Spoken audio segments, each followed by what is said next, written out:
Puluhan bus Transjakarta yang berada di Pul Terminal Rawabuaya Cengkareng, Jakarta Barat Selasa sore ludes terbakar.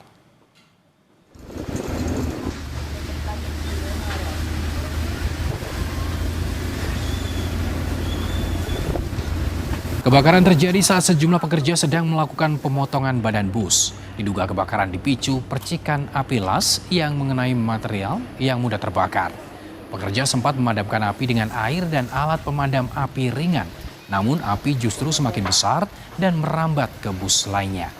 18 unit mobil pemadam kebakaran dikerahkan untuk memadamkan api. Angin kencang, saudara, sempat membuat petugas kewalahan memadamkan api.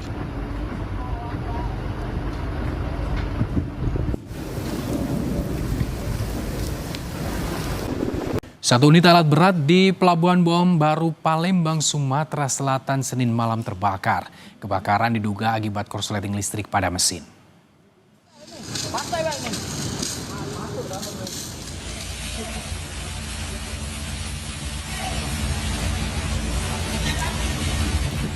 Kebakaran terjadi saat alat berat tersebut tengah beroperasi memindahkan kontainer. Api tiba-tiba muncul dari bagian mesin.